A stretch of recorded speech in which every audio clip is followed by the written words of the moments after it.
Hola a todos, en este vídeo vamos a hacer la lectura comentada del tema 13. Se llama Alfonso XIII, modernización, regeneracionismo y crisis. Bueno, este tema, que es el primero del siglo XX, en realidad es como la segunda parte de un periodo que sería el tema 12. Bien, os resumo muy rápidamente. Este sistema se llama restauración. Nosotros le hemos llamado en clase sistema canovista. Si el tema 12 era el apogeo del sistema canovista, su afianzamiento, el tema 13 es la decadencia de ese sistema. ¿De acuerdo? Bien. Vamos a leer la introducción. Nos disponemos a resumir los principales hitos del llamado periodo constitucional del reinado de Alfonso XIII, esto es, desde que sube al trono con 16 años en 1902 hasta que le cede el poder a Primo de Rivera en 1923. Se trata de un periodo de permanente crisis política provocada por diferentes factores. A. El intervencionismo del rey, que no supo limitarse a arbitrar en el juego democrático. B. La división interna de los partidos del turno tras la muerte de sus fundadores, el moderado Cánovas y el liberal Sagasta. C. El debilitamiento del caciquismo, retroalimentado por el éxodo del campo a las ciudades. Y D. La fuerte oposición política y social de los republicanos, los nacionalistas, los socialistas y los anarquistas. Todo ello hizo que a partir de 1917 comenzara el final del sistema diseñado por Cánovas.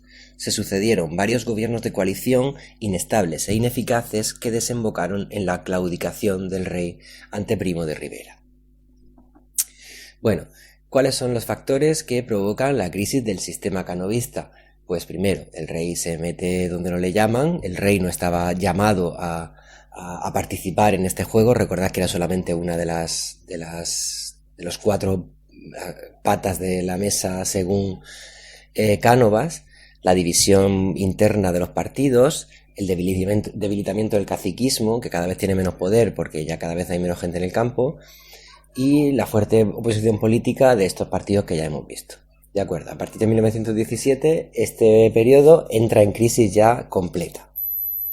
Y ya finaliza, como sabéis, cuando Primo de Rivera da un golpe de estado, aunque colabora el rey. O sea, el rey va a seguir reinando hasta el 31. Lo que pasa es que esta introducción dice que nos centramos solamente en el periodo constitucional, o sea, cuando solamente manda él.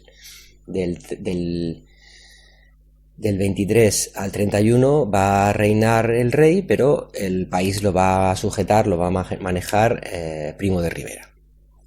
Bien, leo el primer párrafo del desarrollo.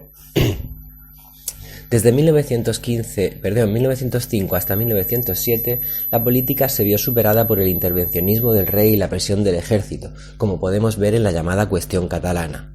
Los militares más conservadores vieron peligrar la unidad de España tras la victoria de la Lliga Regionalista en las municipales de 1906. Las revistas satíricas barcelonesas azuzaron el fuego con sus burlas y los militares acabaron asaltando y quemando las imprentas de la ciudad. El gobierno aprobó entonces la ley de jurisdicciones, que identificaba las críticas al ejército como críticas a la patria, por lo que serían juzgadas por tribunales militares. La reacción popular fue inmediata.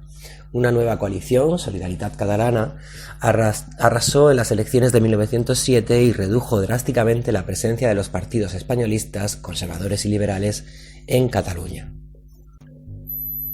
Bueno, analizamos uno de los problemas a los que se enfrenta el reinado de Alfonso XIII. En este caso vamos a usar el orden cronológico, no el que hemos citado en la introducción, y vamos a hablar en primer lugar de la cuestión catalana, ¿vale? Muy sencillica, apenas tiene problemas. Vamos a leer el siguiente párrafo. En este momento, intelectuales como Joaquín Costa abogaron por regenerar el país con reformas profundas. El gobierno de Antonio Maura, del 7 al 9, adoptó esta idea intentando una revolución desde arriba. Sus principales medidas fueron: A. Una nueva ley electoral que pretendía eliminar el fraude. Arrebató el control de las elecciones a los ayuntamientos y estableció el voto obligatorio. El sistema, sin embargo, seguía viciado por el fraude del encasillado. La reforma de la administración local, que dotó de autonomía a provincias y municipios con la esperanza de rescatarlos de la miseria en la que vivían muchos de ellos. C. Una política económica industrializadora y proteccionista. D. Una política social centrada en los trabajadores y que culminó con la creación del Instituto Nacional de Previsión. E. Una política autoritaria de orden público desarrollada por su ministro de Gobernación, el murciano Juan de la Cierva.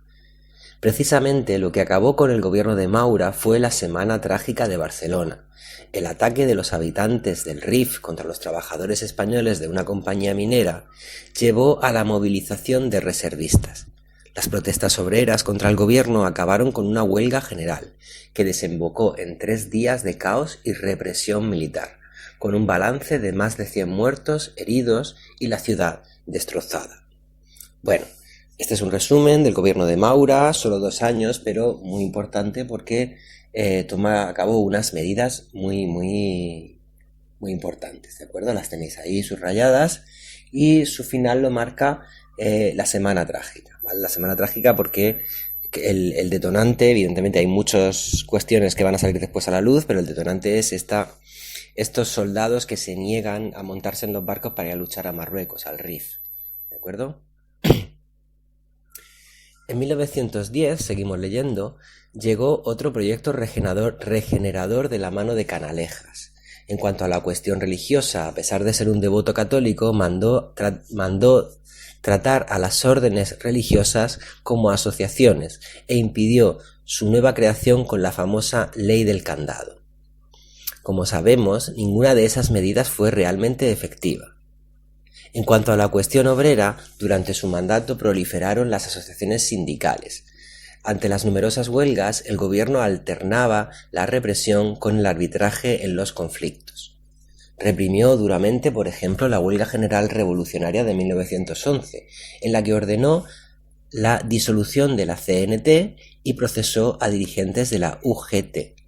Sin embargo, durante el gobierno de Canalejas ocurrieron cosas como que Pablo Iglesias se convirtió en el primer diputado del PSOE. Con respecto a la economía, su ley de mancomunidades fue tumbada por el Senado, pero consiguió abolir los consumos, los impuestos indirectos que gravaban los productos básicos y que, según sus propias palabras, expropiaban al proletariado. Por último, con respecto a la cuestión militar, propuso que el servicio militar fuera solo obligatorio en tiempos de guerra. El proyecto de Canalejas se truncó cuando fue asesinado por un anarquista en 1912. Bueno, otro párrafo que dedicamos a el otro regeneracionista, que uno es Maura y el otro es Canalejas. Los dos intentan una revolución desde arriba. Si os fijáis, Canalejas es ligeramente más progresista que Maura, a pesar de todo lo que acabamos de decir, como la represión de la CNT, los anarquistas y de la UGT, los sindicalistas. Bien, seguimos leyendo. En 1914 estalló la Gran Guerra y el país se dividió entre aliadófilos, liberales e izquierdas, y germanófilos, conservadores. España se declaró oficialmente neutral en el conflicto y se convirtió en proveedora de ambos bandos, lo que trajo un inesperado periodo de prosperidad económica. Sin embargo, el desigual reparto de los beneficios de este boom económico y la creciente inflación provocaron una grave crisis en 1917. Se suele decir que esta crisis tuvo además otros 3 frentes. 1. Militar. El descontento de los oficiales peninsulares por los rápidos y sospechosos ascensos de los africanistas les hizo agruparse en las polémicas juntas de defensa, organizaciones que acabaron avasallando al poder civil. 2. Política. El rechazo al gobierno pronto derivó en un rechazo al sistema mismo, especialmente en Cataluña. 3. Social. CNT y UGT convocaron una huelga general en agosto. El miedo a una revolución obrera generalizada hizo que las juntas apoyaran la represión contra los huelguistas y todo pareció desbocarse. Las protestas se saldaron con cientos de muertos en las calles y miles de detenidos en los calabozos. El sector más duro de la patronal creó el terrible Sindicato Libre, un grupo de pistoleros que actuó en connivencia con la policía para asesinar sindicalistas. Los anarquistas contraatacaron entonces con su acción directa y con más huelgas. La conflictividad social fue una de las excusas que adujeron los golpistas para acabar con el régimen de la Restauración.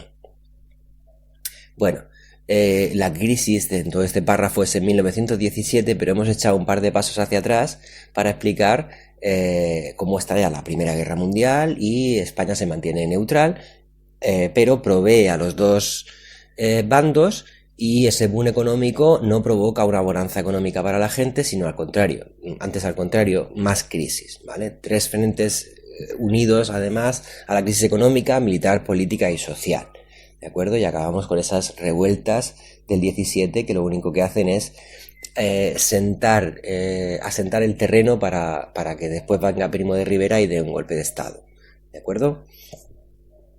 Bien, vamos a leer la conclusión. Hasta 11 gobiernos, muchos de ellos de concentración, se sucedieron entre 1918 y 1923. Las cuestiones nacionalista, militar, religiosa y obrera iniciaron una escalada de crispación imposible de resumir en estas líneas. Atrás quedaron los intentos de regenerar la maltrecha piel de toro, de hacer revoluciones desde arriba. La política se limitó entonces a apagar los fuegos que sucesivamente iban prendiendo. El 13 de septiembre de 1923, Primo de Rivera dio su golpe de estado.